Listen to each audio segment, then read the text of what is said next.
The moving truck rumbled down Elmwood Drive, its brakes groaning in protest as it came to a halt before number 32. A sigh escaped Julian Carter's lips, a mix of exhaustion and sheer, unadulterated hope. New York City had been good to him, but the ceaseless grind had worn him thin. He yearned for a different rhythm, something quieter, something that resonated with the idea of roots sinking deep into fertile ground. That's why he'd set his sights on Oak Haven, a prestigious community nestled in the Hudson Valley. A journey of discovery, he thought, as the movers began unloading boxes labeled memories and future plans. Oak Haven was everything the glossy brochures promised. Manicured lawns stretching like emerald carpets, stately homes radiating old-world charm, and an unsettling air of immaculate perfection. This place, Julian hoped, would be more than just an escape.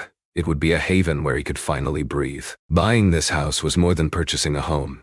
It was investing in a dream, a vision of tranquility, and, perhaps naively, a promise of belonging. As Julian directed the movers, he couldn't help but notice the subtle glances from behind lace-curtained windows. An older woman walking a fluffy white dog paused, her eyes lingering a moment too long. A man mowing his lawn across the street straightened up, his gaze fixed on Julian with an unreadable expression. He tried to smile, to offer a neighborly wave, but the responses were muted, dismissing it as mere curiosity, the jitters of newcomers in their new town.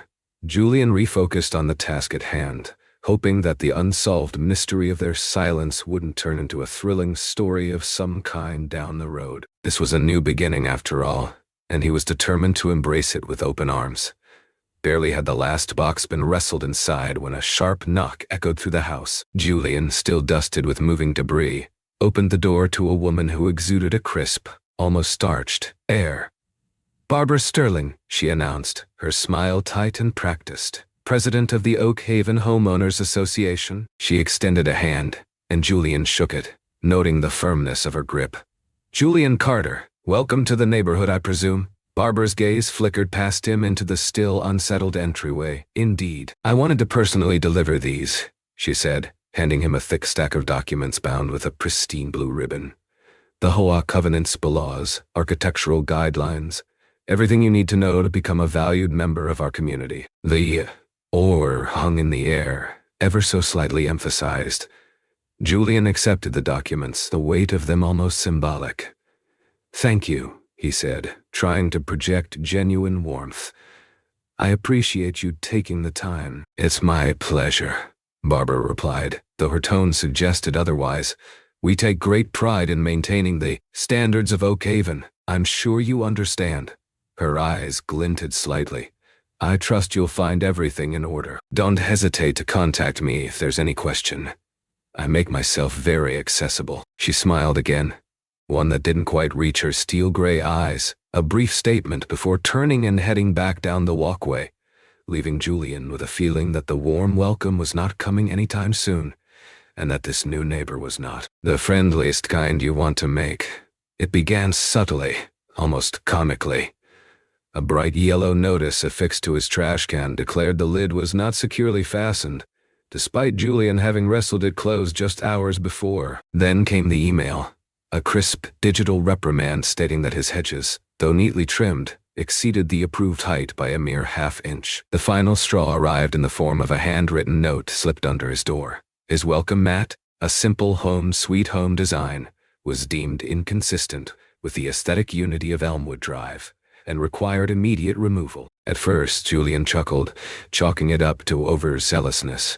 But as the violations multiplied, each more nitpicky than the last, a knot of frustration began to tighten in his stomach. He'd meticulously reviewed the HOA documents, desperate to understand these bizarre pronouncements, and was starting to wonder if these subtle challenges will turn into something serious, a thrilling story of an unsolved mystery on its own. His initial optimism was beginning to crack. Was this some kind of test? Or was there something more? Something unspoken underlying these absurd demands? A disturbing thought began to creep in. Was he truly welcome here, or was he already being marked as an outsider? The idyllic vision of Oak Haven was starting to feel tainted. As dusk painted the sky in hues of violet and orange, Julian decided to take a walk, hoping to shake off the gnawing unease that had settled over him. The air was crisp. The manicured lawns glowed in the fading light, but the atmosphere felt strained.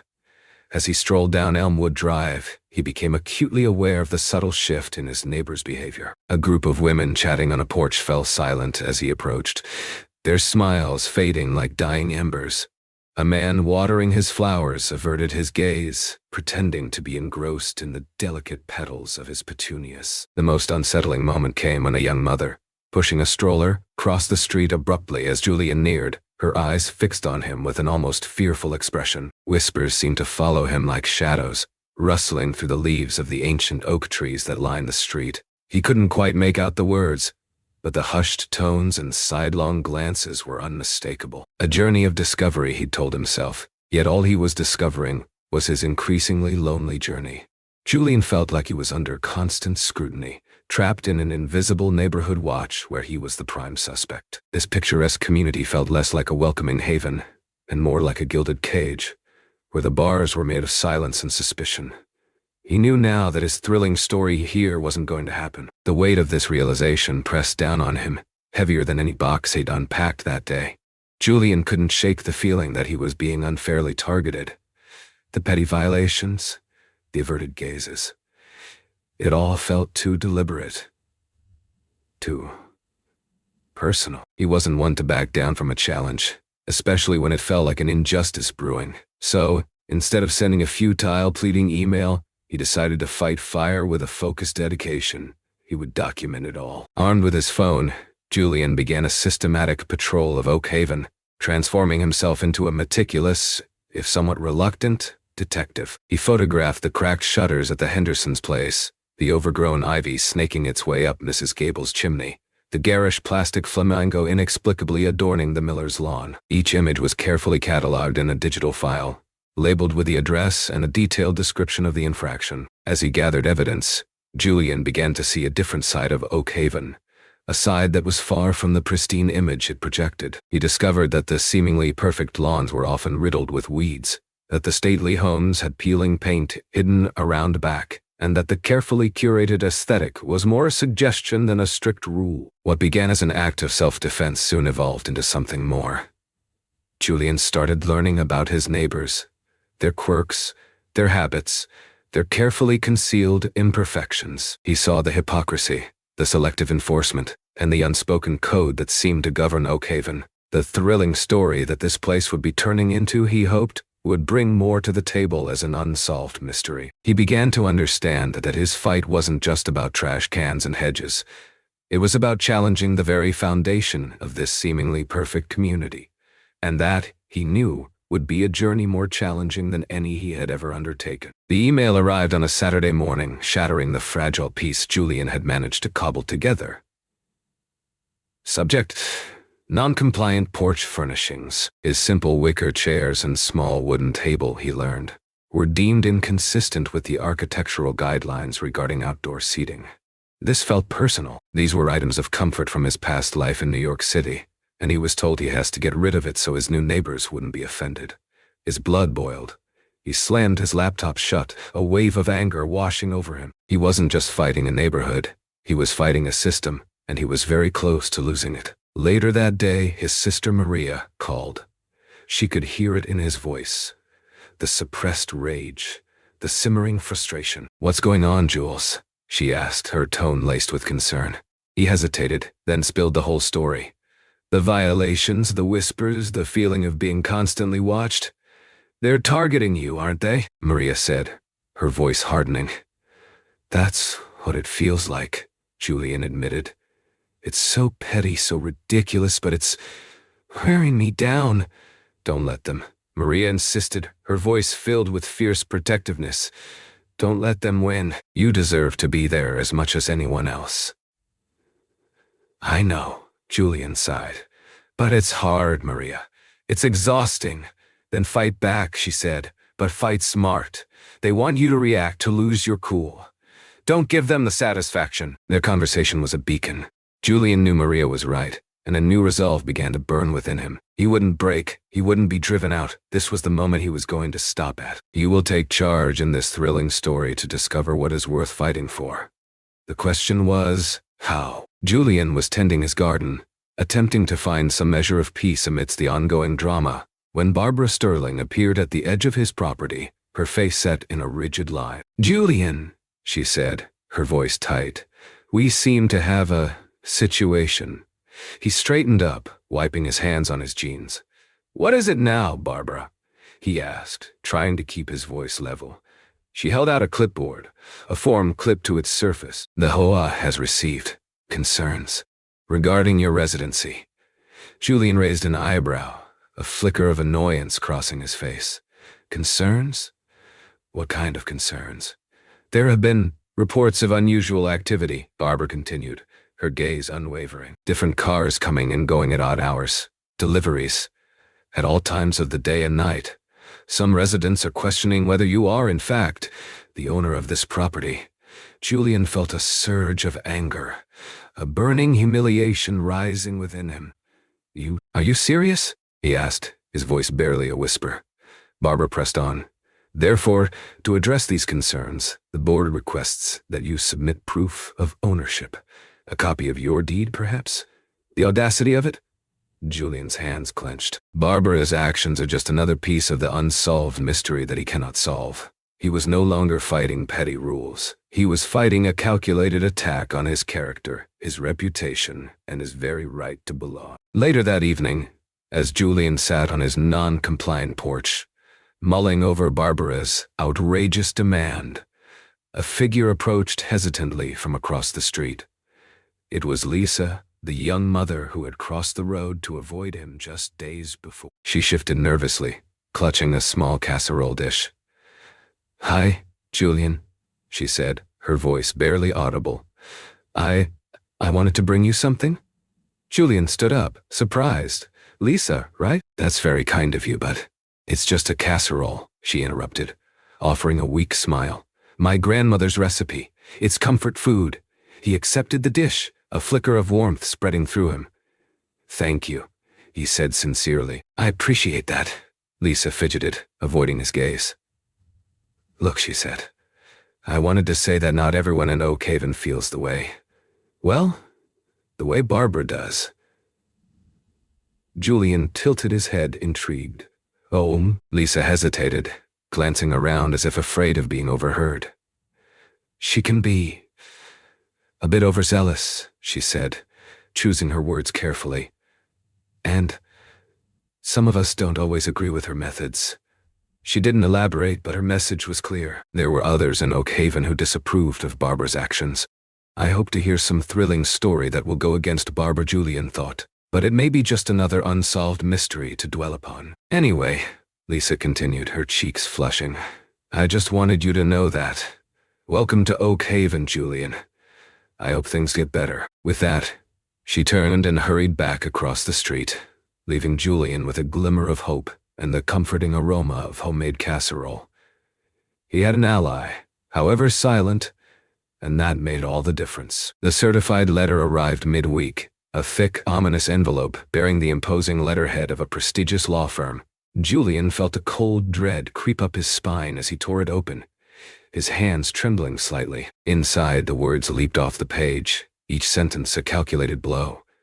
He was being formally accused of violating Oak Haven's residency requirements. The complaint alleged that he was operating a business out of his home, creating excessive noise and traffic, and generally disrupting the peace and tranquility of the neighborhood. The legal battles would add to the list of unsolved mystery that the neighborhood may never hear of. It demanded that he cease all such activities immediately and threatened legal action if he failed to comply. Julian read through the document again, his anger slowly giving way to a chilling realization. This wasn't just about petty violations anymore. Barbara had escalated the war. This was a full-blown assault, designed to intimidate, to bankrupt, to force him out of Oak Haven. The financial and emotional weight of the situation crashed down on him like a tidal wave. He was facing a legal battle he couldn't afford, against an opponent who seemed willing to stop at nothing. This could very well be the end of all that he strived to get, a thrilling story that ends on a bitter note. His dream of a peaceful life in Oak Haven had morphed into a terrifying nightmare, and he felt utterly alone, trapped in a web of deceit and malice. He crumpled the letter in his fist, a raw, primal scream building in his throat. The fight was far from over, but Julian knew, with a sinking heart, that it had just become a whole lot harder. His hands shaking, Julian dialed Joe, his old college roommate, and now a successful lawyer. He had helped Jules with smaller things, but Joe knew how to make people squirm. After a brief explanation, Joe was livid. "That's ridiculous, Jules," Joe said, his voice laced with outrage. "Absolutely ridiculous. This is clear harassment." "I know, Joe, but what can I do?" Julian asked, his voice laced with desperation. "I can't afford a drawn-out legal battle. I'm barely scraping by as it is." The emotional strain was beginning to show. "I'll take a look at the complaint," Joe said, his tone becoming more measured. "See what we're dealing with. But Jules, this isn't just about the money. It's about principle. You can't let them bully you." I know, Julian sighed, running a hand through his hair. It's exhausting, Joe. I thought I was done fighting these kinds of battles." "I hear you," Joe said, his voice softening. "But you're not alone in this, Jules. I'm here for you. We'll figure something out." The weight of the legal battle wasn't something Julian wanted to carry, but he knows there is no other choice. "I have some things that I found, that they are not in agreement with their own rules. But that's not enough, isn't it?" Joe was quick to dismiss Julian's statements. "That won't work in your favor, Jules. Let me figure something out. I need to know more about this Barbara." They discussed strategy, explored potential defenses, and, most importantly, acknowledged the emotional and financial toll this legal battle would take. The call ended with a mix of renewed determination and lingering anxiety. But that may turn into a thrilling story, one of the many to come. Days turned into a blur of legal consultations and mounting anxiety. Joe delved deep into Oak Haven's property records, searching for any leverage, any weakness in Barbara's armor. The call came late one evening, Joe's voice crackling with excitement. "Jules, I think I found something. You're not going to believe this." Julian held his breath. "What is it, Joe?" "Barbara Sterling's house. It was up for auction a few months back. Unpaid HOA fees, back taxes, the whole shebang." Julian was stunned. "You're kidding. Barbara Sterling. The poster child for perfect home ownership?"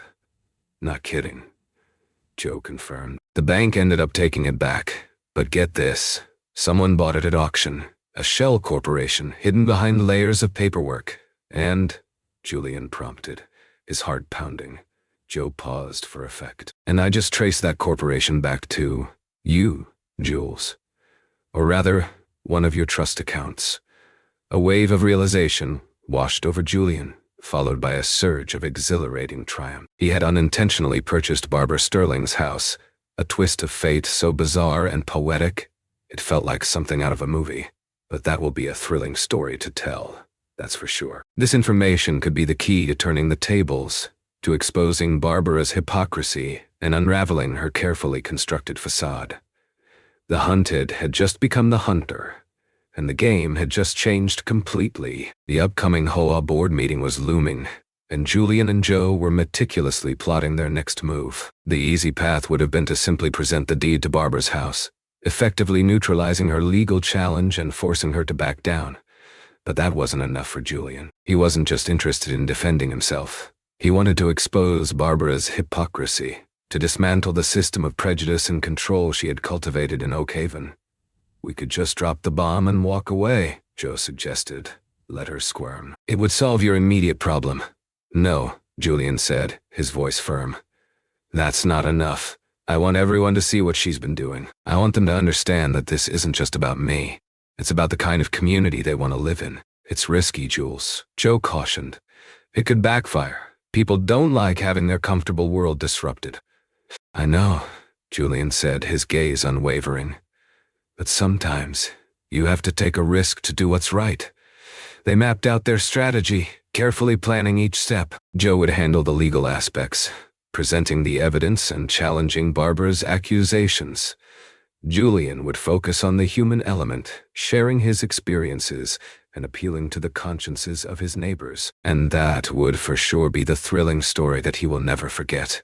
They would walk through fire, even if it gets to the bottom of what he is looking for. The stage was set, the players were in place, and the battle for Oakhaven was about to begin. The Oakhaven whole board meeting was held in the community center, a sterile, brightly lit room that felt more like a courtroom than a gathering of neighbors. The air was thick with tension, the silence punctuated by the rustling of papers and nervous coughs. Every seat was filled, the residents of Oakhaven drawn by the swirling rumors and the promise of a dramatic showdown. Barbara Sterling sat at the head of the long table, her face composed, her posture ramrod straight. She radiated an aura of unwavering authority, her steel-gray eyes scanning the room with a practiced air of command. Flanking her were the other members of the HOA board, their faces a mixture of apprehension and curiosity. Even the journey of discovery will be put to test, and what the unsolved mystery will give to people. They were the neighborhood watch that everyone seems to have forgotten about. Julian sat in the back row, his heart pounding in his chest. Joe sat beside him, a reassuring presence amidst the swirling anxiety. Julian scanned the faces in the crowd, recognizing the curious gazes, the whispered conversations, the palpable sense of anticipation. He saw Lisa offering a small, encouraging smile. He saw others who had previously avoided his gaze, now watching him with a newfound interest. Barbara cleared her throat, the sound echoing through the room. "Good evening, everyone," she said, her voice firm and measured. "We are gathered here tonight to address a matter of serious concern, a matter that threatens the very fabric of our community." She paused, her gaze sweeping over Julian. "I am referring, of course, to the alleged violations committed by Mr. Julian Carter, a resident of Elmwood Drive." With a nod to her lawyer, Barbara launched into her presentation, meticulously outlining the supposed infractions, painting Julian as a disruptive force, a threat to the peace and tranquility of Oakhaven. She spoke with passion and conviction, her words carefully chosen to sway the opinions of her audience. She was confident in control, seemingly unaware of the storm that was about to break. As Barbara concluded her statement, a hush fell over the room. All eyes turned to Julian, waiting for his response. He rose to his feet, took a deep breath, and prepared to reveal the truth. Julian stood, the weight of the room's expectation pressing down on him. He met Barbara's gaze, a flicker of something, perhaps uncertainty, danced within her steel-gray eyes. It was just another addition to the unsolved mystery, a part of the journey. He can write a thrilling story and leave it all behind. "Thank you, Barbara," he said, his voice calm and measured, "for your passionate presentation. But I'm afraid there's been a rather significant omission." He gestured to Joe, who stepped forward and projected a document onto the large screen behind them. "This," Joe announced, "is the deed to the property located at 14 Willow Creek Lane." A collective murmur rippled through the room. Willow Creek was Barbara Sterling's address. Julian continued, his voice gaining strength. "As you can see, the deed is registered to a shell corporation, managed by a trust, controlled by me." A gasp escaped someone in the audience, and all eyes swung towards Barbara, whose carefully composed facade began to crack. Confusion, then something very much like fear, bloomed behind her eyes. That's impossible," she stammered, her voice losing its usual confidence.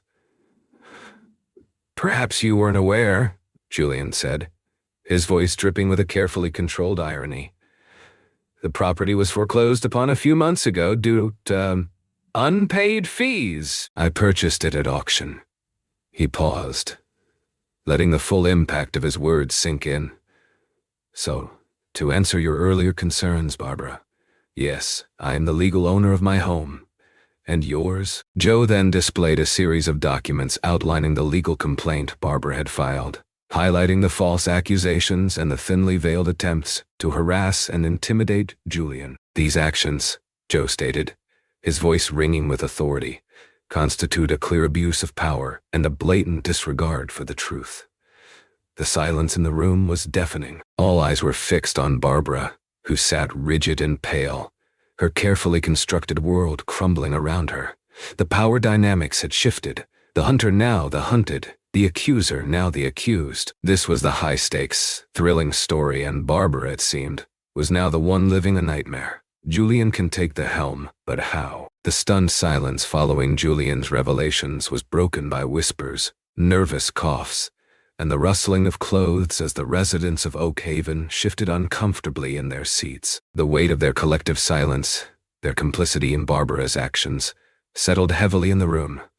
It was clear on the faces of many that this unsolved mystery has a much deeper root than they thought, even for what they are told is a thrilling story they weren't ready to be a part of. Then Lisa stood. Her voice trembled slightly, but it rang with a newfound conviction. I've something to say, she began, her gaze sweeping across the room. I knew, we all knew, that Barbara was targeting Julian. We saw the petty violations, the constant scrutiny.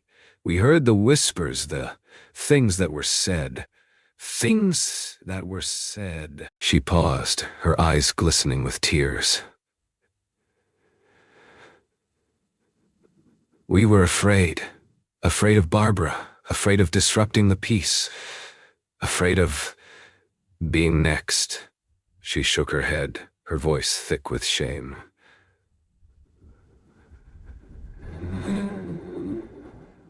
But our silence allowed this to happen. Our silence made us complicit, and for that, I am deeply ashamed. Her words hung in the air, a stark indictment of the community's inaction. Other board members began to fidget. The unspoken agreement was now an open war. They will have a journey to discover what the town means to them. They may all have their own thrilling stories, as they are the neighborhood watch, and it may get to their heads. One of the other board members, Mr. Henderson, cleared his throat nervously. I wasn't always comfortable with Barbara's methods, he stammered. But I didn't feel I had the authority to challenge her. Julian looked at the faces in the crowd, seeing the dawning recognition, the growing unease, the first flickers of courage. The carefully constructed facade of Oak Haven was crumbling, revealing the flawed and conflicted community beneath. This won't be the end of it, because now they will face the thrilling story that no one planned, and see what mystery unfolds. The call for a vote hung in the air, thick with anticipation. Mr. Henderson, visibly shaken, formally proposed Barbara Sterling's removal from her position as president of the Oak Haven Homeowners Association, citing abuse of power and conduct unbecoming an officer. One by one, the board members cast their votes, their faces etched with a mixture of guilt, apprehension, and newfound resolve. The count was swift, the outcome inevitable. The vote was unanimous. Barbara Sterling was officially removed from her post. A collective sigh swept through the room, a release of pent-up tension. This moment could be for their own thrilling stories, if what they had experienced today was truly a start. The unsolved mystery was starting to make the gears turn. Julian watched, a complex mix of emotions swirling within him. Relief, yes, but also a profound sense of sadness. Barbara may have been removed, but she will remain as part of Oak Haven.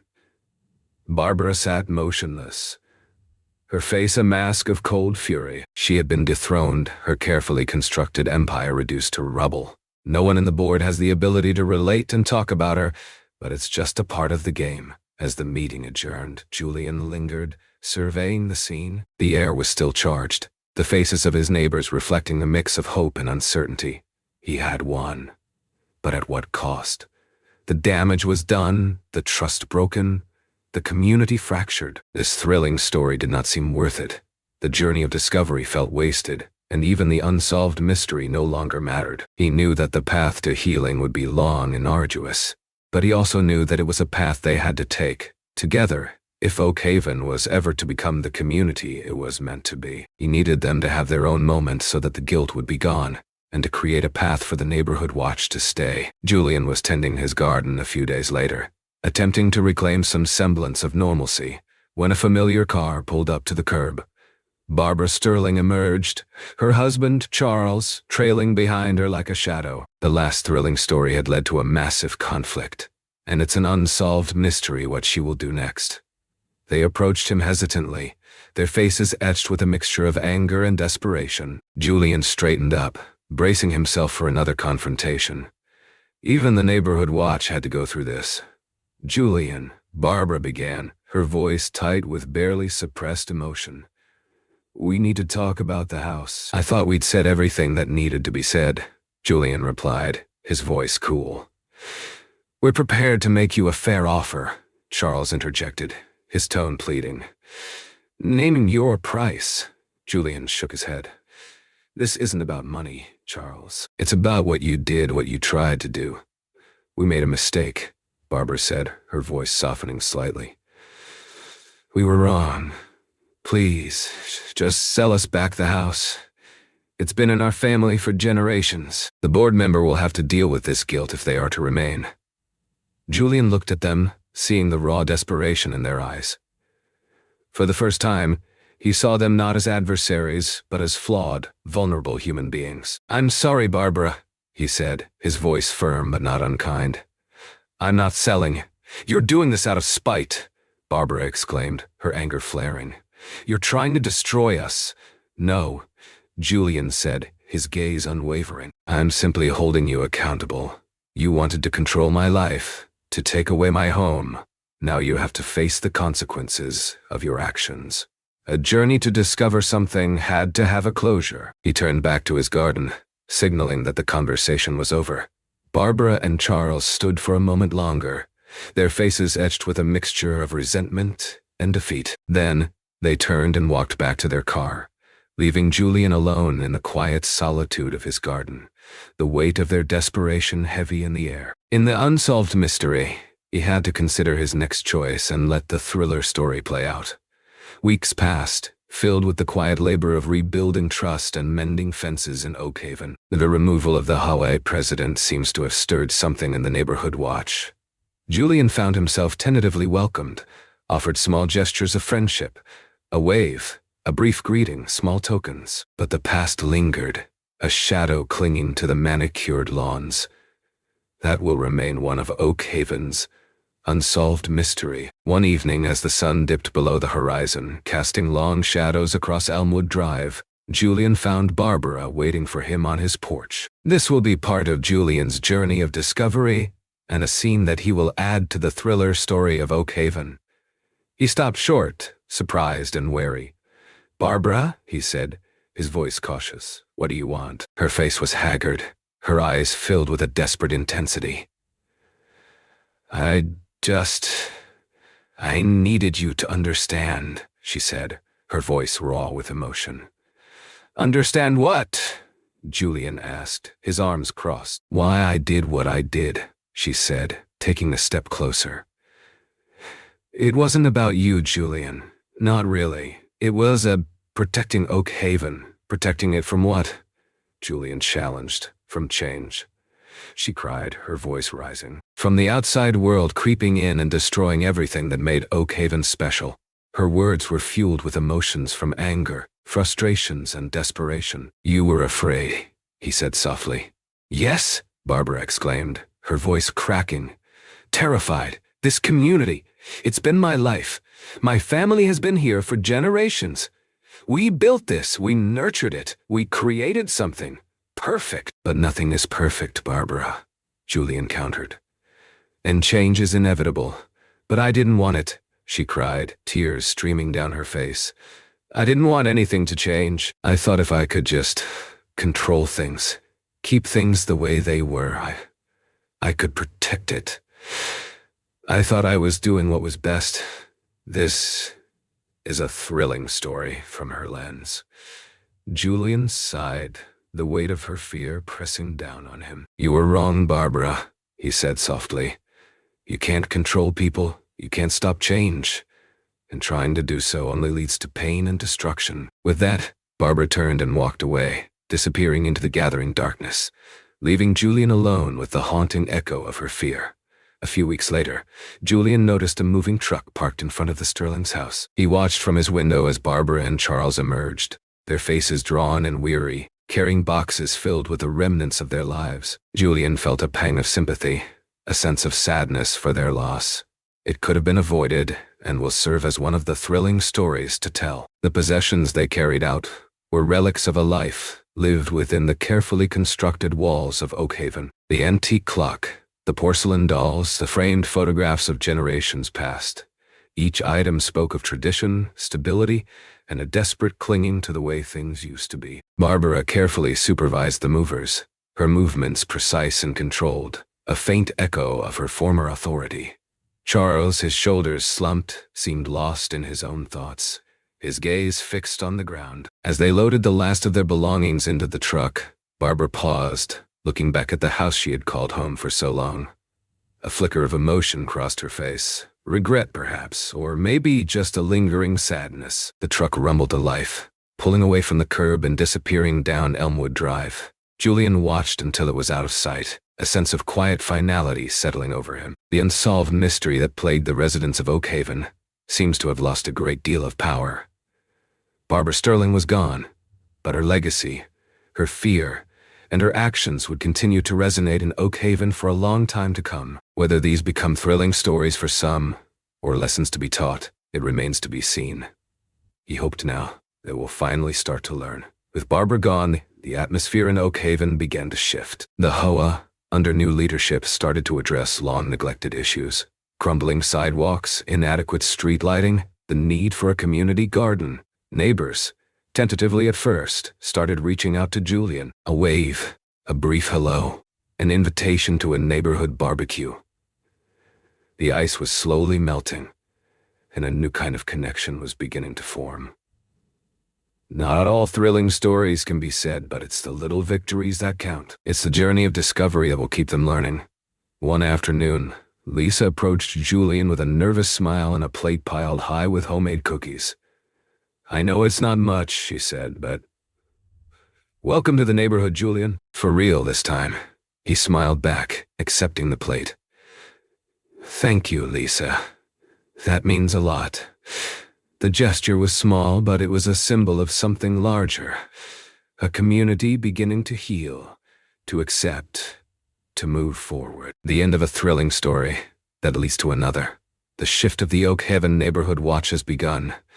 Standing in his garden, the scent of fresh earth filling his lungs, Julian carefully placed a sapling in the ground. A young oak, strong and resilient, a symbol of hope for the future of Oakhaven. The unsolved mystery has allowed him to be free and to continue on his journey of discovery. The scars of the past remained, a reminder of the prejudice and fear that had once gripped this community. But Julian also saw something new, a willingness to learn, to change, to build a better future, a better neighborhood watch. The thrilling story he's lived through was just the first chapter. He patted the soil around the sapling, a sense of peace settling over him. He was no longer an outsider, no longer a target.